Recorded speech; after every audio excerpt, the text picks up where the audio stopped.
The Legend of Zelda Twilight Princess is a bit of a black sheep among the Zelda fanbase. Some like me have fond memories of it, and others use it to smear the Zelda name in shame. This is a remaster, not a remake. You'll notice this as creepy doll-like models haven't changed much. The textures on the other hand have been greatly improved, so much so that I don't know how they could have made this look better. Even little details like Link's clothes darkening and dripping when he stumbles out of the water, a messy head of hair, look good. A common complaint people had of the original was that it was just too dark. Nintendo certainly changed that here. For the most part it works. The only blemish I seen was Zelda's skin now glows like a lamp, hiding some detail from her face. I guess she's really playing up that gaudy look. Shockingly, unlike the original, there's no Wiimote and Nunchuk support. I was hoping to play this Pikmin freestyle using the Wiimote and the gamepad as an inventory / map. Instead, I only played on the gamepad with the option for 360-degree gyro when zoomed in. It's fun when it works for 30 seconds before needing to be recalibrated.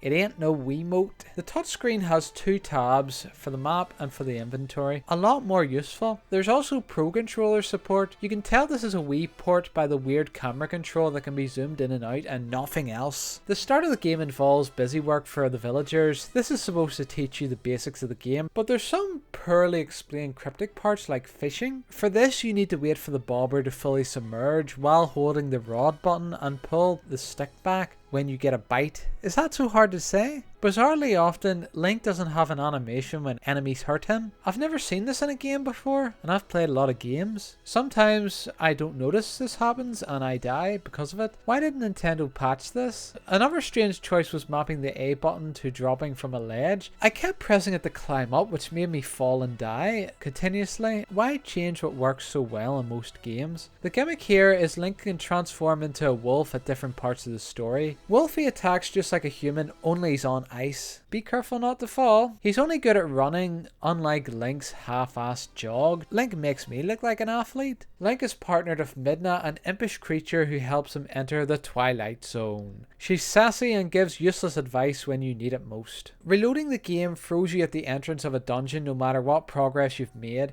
Each of the many doors you interact with in a dungeon take a few seconds to load. It's not seamless like in newer games and shows the limitations of the GameCube and Wii back in 2006. Nintendo try and help you with Oku, a weird bird thing that warps you in and out whenever you want, but I never found good use for it. That explains why we never see it again. As expected throughout the adventure, Link adds various artillery to his arsenal. Some are barely used and outright useless later on in the story, like the slingshot. They could have taken this out and it wouldn't have made much difference. I completed this version on hero mode. I was hearing the dreaded low health bleeping constantly, which gets more frequent the lower Link's health gets. Clearly the worst atrocity committed by a Zelda franchise. To make matters worse, you cannot heal unless you have a bottle of the good stuff. Finding big hearts throughout the game increases your health bar and makes things more bearable. Aside from this and the music in the Sky Dungeon, the soundtrack is iconic, but what great Zelda game is complete without secrets and a boatload of chests? Some have useful items, some have rupees, some have Miiverse stamps. I wouldn't care about these stamps even if Miiverse was still around. If you've played other Zelda games, you'll be comfortable solving some of the puzzles.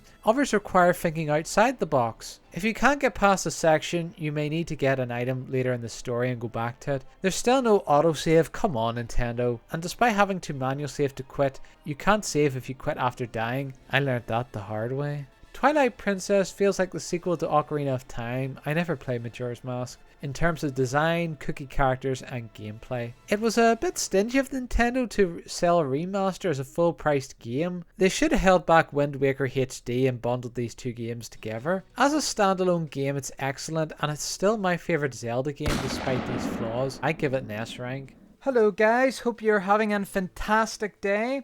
If you enjoyed the video, make sure to leave a like and to subscribe for more videos. Bye!